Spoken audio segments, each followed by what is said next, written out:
You're listening to For the Record with Tess Hurd. I'm Tess Hurd, and this is For the Record.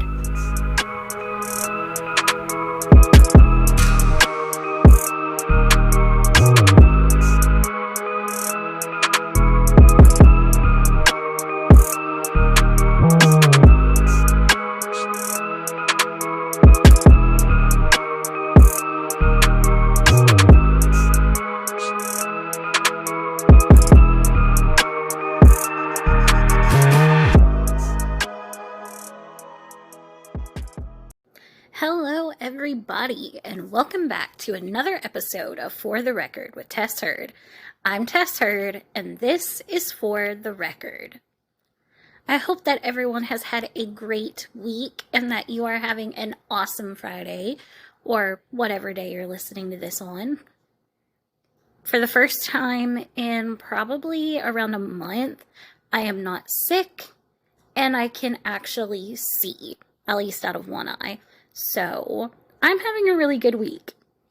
We did end up having to take our biggest fur baby Merlin to the vet. He was sick, but he's doing a lot better now, and so I'm really happy about that. I have no complaints. So, last Friday, I was sitting on the couch trying to figure out what case I was going to cover. And, there's a lot of true crime cases, there's a lot of the stories that you can cover, but it seems like everybody is covering everything right now, and I don't want to cover the same thing as everybody else. It makes me feel like I'm just, ripping off of other people, and I don't know, I really just want to be able to do my own thing and share stories that haven't been heard or that have been maybe forgotten about or haven't had as much spotlight on. Or just cases that I am really, really, really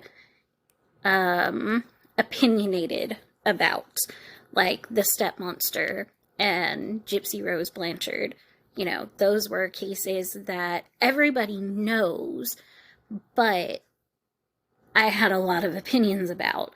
Other cases, like Jansen Brewer and Rose Goggins, those happened in my hometown or around my hometown, and I really want to just bring light to those cases in those situations so that people will know more about it. There are some cases that I've covered that were happening and really popular and everything, like the McFadden massacre. It seems like everybody has covered it as time has gone on. So trying to find something that hasn't been done before really isn't easy. And, I know that a lot of true crime people want to cover, what's happening now. And I think that's fine. And I enjoy listening to things about what's going on now, just like with this whole Carly Russell case. That's something that I am eventually going to cover, but it's not something that I want to cover right now. So, all of that to say, my husband sent me a text while he was at work last Friday and was like, my co-worker just told me about this case and maybe you should look into it. And seeing as how I wasn't planning or I didn't have anything yet to look into, I was like, oh, okay. And really, I wasn't expecting to find very much because I'd never heard of it, which I haven't heard of a lot of these cases. But once I started to dig into this one, I was like, oh my gosh, I have got to cover this one. It's crazy. And so I want to give a major shout out to Mr. Dale Dawson for suggesting this case. Dale, I hope you enjoy it. And yeah, let's dig in. 2021. We just come out of the year that shall not be named. Life was slowly beginning to look more and more normal. People were going back to work, places were opening back up, and life was finally moving forward. It also meant that more and more crime was beginning to happen. Now, I don't think that crime came to a stop by any means, but I think that as the world began to open back up, it caused a lot of people to just go a little bit crazy. And I'm not trying to justify it, but I'm really not surprised if there statistically was an uptick in crime as we went into 2021 and through the year. And I mean, even still, I think maybe some people are kind of relishing in that. So I think that this was probably expected somewhat by law enforcement, but I don't think that the general population was expecting it. For the everyday person, they were probably just trying to readjust to normal again. But unfortunately, normal was not what was on the roster for the people of Mantua, New Jersey. A night that should have been like every other night was the night that 49-year-old Charles Sharp III would tragically lose his life. Charles Sharp III was born in San Diego, California on April 30th, 1972, to Charles Sharp Jr. and Kathy Sharp. Charles, better known to his friends and family as Chuck, was one of 4 siblings. Now, I don't know where he was at in the sibling lineup. I don't know if he was the oldest or the youngest or one of the middle, but I know that he was one of 4. And I couldn't find out how old he was, but in his obituary, which will be linked in the show notes, said that their family moved from San Diego, California to Mantua, New Jersey, and that's where Chuck grew up. He graduated from Clearview Regional High School in 1991, and after graduating from high school, Chuck enlisted in the United States Air Force, where he served for 21 years in the 177th Fighter Wing. My husband and I had a little bit of back and forth between mentioning the 177th Fighter Wing, but I thought that it needed to be said since it was mentioned in like every article that I read about Chuck. Now, from what my husband was able to find out, the 177th Fighter Wing is New Jersey's like Air Force National Guard or Air Guard, but his obituary and all of the other articles that I read specifically stated that Chuck was in the United States Air Force. So if anybody can clarify that, it would be much appreciated. Those who knew Chuck could tell story upon story about his life and what he was like. According to his obituary, Chuck was an exceptionally talented carpenter. He could make anything and everything. He had previously worked at Miller & Sons, which was a trash removal company. He loved reading, fishing, and anything to do with animals. I mean, he had a pet snapping turtle named Henry. Like, I don't care who you are. If you have a pet snapping turtle, you are my new favorite person. Chuck was also the father of one son whose name is Jack. And while we don't know the whole story of Chuck's life, we do know that friends and family say that he was the kindest man that they knew. and that he would literally give you the shirt off his back if you needed it. There's not really a delicate way to segue into what happened to Chuck, so I guess we're just gonna jump right into it. September 14th, 2021.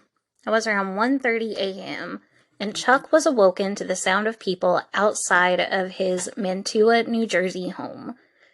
He looked outside and saw several people, one of which had a gun, pilfering through his vehicle and his storage shed. Before calling 911, Chuck tried to scare off the intruders by shooting off some fireworks. I don't know whether or not he shot them off from his window or actually went outside to do it, but regardless, he did it and it was to no avail. The perpetrators were not deterred. After this didn't work, Chuck called 911. Thinking that the police would come and help him, Chuck really had no reason to believe he was really in much danger. Within 5 minutes, police were arriving to the scene. Chuck was still on the phone with the 911 dispatcher when the police pulled up. While most people who call 911 are relieved to see the flashing red and blue lights, Chuck's relief would quickly turn into sheer terror. Not even 5 seconds after arriving at Chuck's home, gunshots were fired. But the target wasn't the intruders. Officer Salvatore Olrati had aimed and fired his gun straight at Chuck. 6 bullets were shot with no warning, no chance to identify himself or even speak. Olrati didn't tell Chuck to drop his weapon, which, side note, was a replica 45 caliber handgun, not an actual working weapon. He didn't say anything to Chuck at all. He simply saw him and let a storm of bullets unleash on him. After the initial 6 shots, Olrati proceeded to fire his gun 7 more times, totaling up to 13 bullets. Chuck took a direct hit, and while Olrati and the fellow officer at the scene tried administering life-saving measures, Chuck tragically died around 1:44 a.m. All of this can be heard on the 911 call, which I'm going to insert here. But before I play through the 911 call, please be advised that you hear everything. So if you're sensitive or just want to skip it, fast forward about 5 minutes, starting now.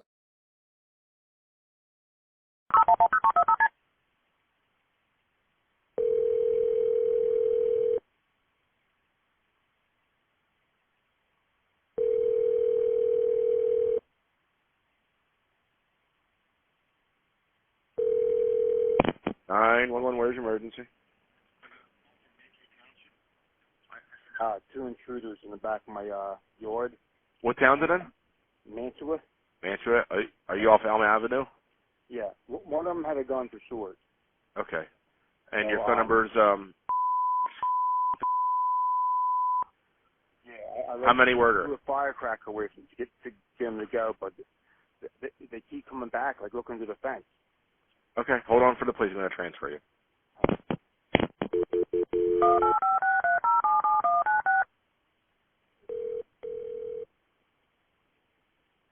Police communications. 911 transfer on Elm Avenue in Mantua. Phone number's... Caller reported intruders on the property, and he believes one of them had a gun. Hello? One of them definitely had a gun. I saw him. What's your address? 257 Elm. 57 Elm Avenue? 257. 257? Yeah. I mean, I came out and I lit off a quarter stick to scare them away, but they came back. Okay. How many people were there? 2. They're, You're on Elm, not West Elm, right? not one Elm. Okay. How many were there? You said 2? 2. That I saw, and then as I came back, there was a woman. And You got a description of the individuals?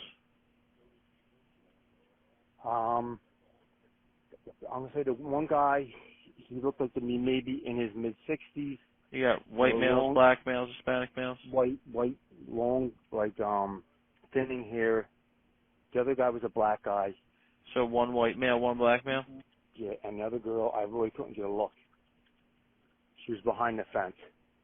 What were they doing? Well, when I looked out my window, the one guy was in my shed, getting my shed door open. And then I came around to go outside to confront him, and there was a guy fucking in my truck trying to get it open. Okay, hang on one second. Or where are they at now? It almost looked like somebody's in my truck. Okay. Mantua, Cars County. 257 Elm Avenue. 257 Elm Avenue. 911 phone call. Cars advising 2 subjects are on his property. One male was trying to get into his shed. One male possibly in his truck now. He advised that one may have been. I'm getting ready to go in the house, dude. I don't know if these guys. I mean, I have something my grandfather passed down to me. I don't know how legal it is. Okay. In a will. And what's your name? Charles Sharp. Charles Sharp. Yeah.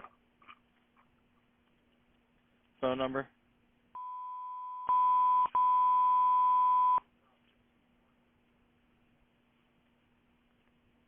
There's a guy in my truck, dude. There you go.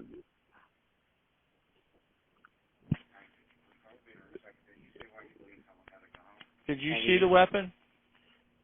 I mean, it was silver. The moonlight came off of it, and I knew it. I don't know what type it was, but it was a handgun. Okay. Did you see it though? Yes, sir. Caller said he tried to make contact with the individuals and sold a handgun. So then I went back in the house. Like I said, my grandfather willed me a 45. I don't know what I'm allowed to do or do without that. So I threw a couple quarter sticks at him. Maybe that's not the professional thing to do, but.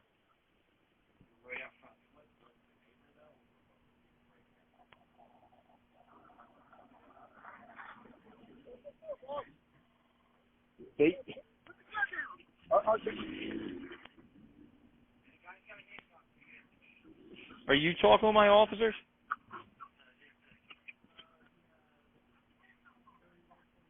Sir.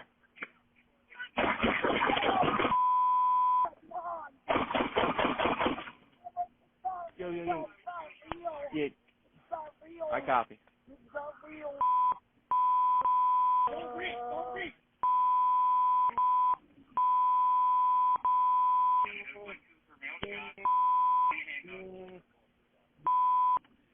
I copy. I'm gonna start a BL.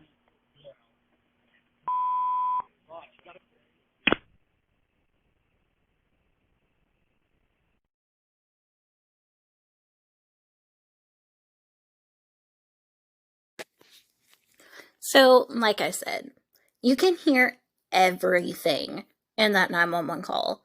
You hear the commotion in the background. You hear the gunshots fired. You hear Chuck fall to the ground. You can hear him moaning in the background. You hear more gunshots fired. You hear the 911 dispatcher asking, "Are you talking to the officer, sir?" And nothing. And it's just, it's crazy.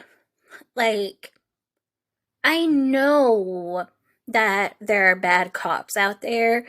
I'm not oblivious to that. And I've said this before. I know that there are. And, you know, there's probably more bad cops out there than I realize.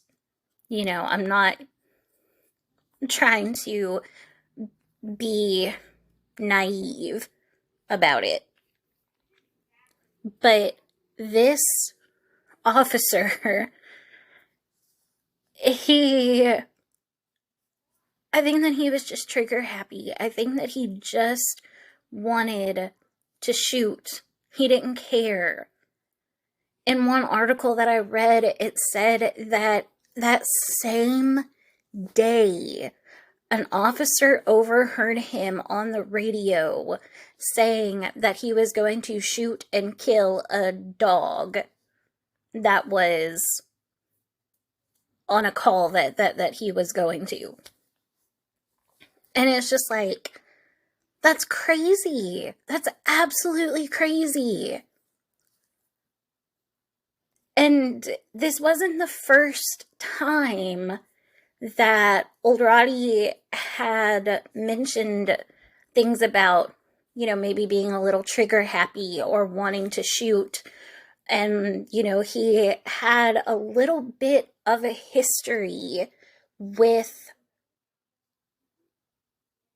being a little bit aggressive. But as far as I know, this was the first time that he was actually, aggressive and actually, deadly. The mother of Chuck's son filed a wrongful death suit against Officer Old Roddy and the Mantua Township.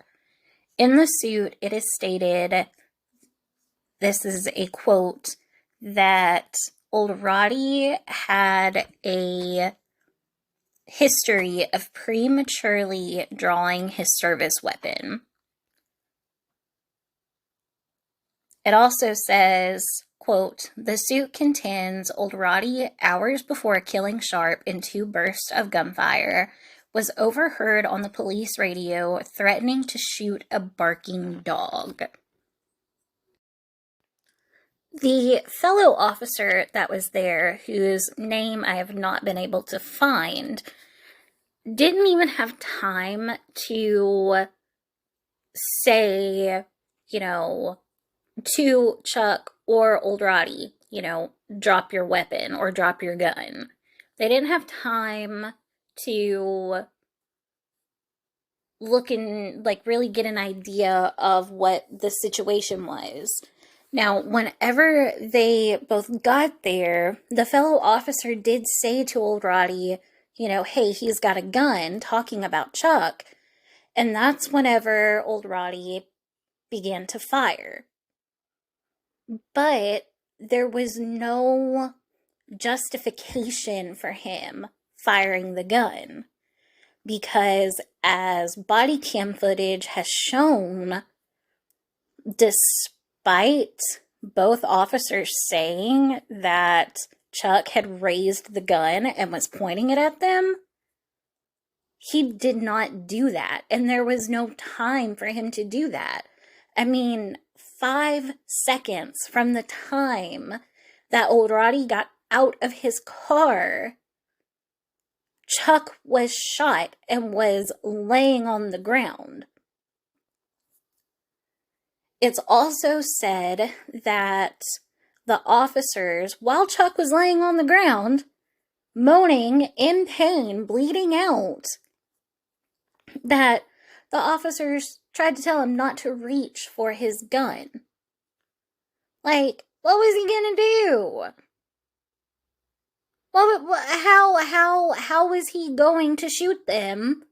1, because according to everything I've seen, it was a replica gun, and 2, he was literally bleeding out. He had been shot at this point at least 6 times.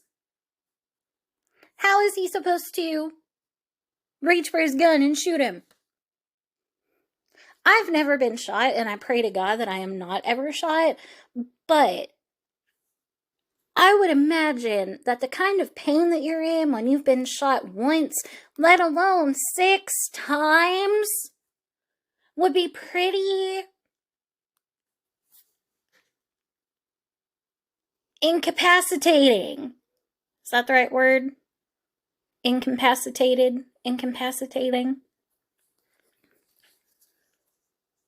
So what were these officers thinking? Honestly, there are so many more things that could be mentioned about Old Roddy, but it would take forever to do so. So I've linked all of the articles that I've read and a lot of them have a ton of information. Like, aside from a really good history of Chuck's life and the basics of like how long Old Roddy had been on the police force, the information about this case is unreal. Following this incident, Old Roddy was placed on administrative leave from the police force. I do believe that it was without pay, and he has not been released to come back yet.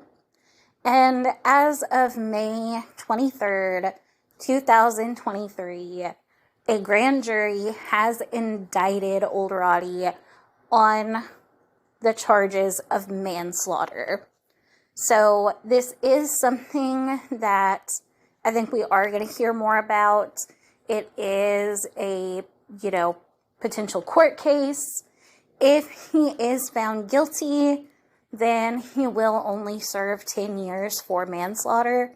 Why this is manslaughter and not, first-degree murder, I don't know. I still haven't quite figured out the difference between, first degree, second degree, manslaughter. I really don't know.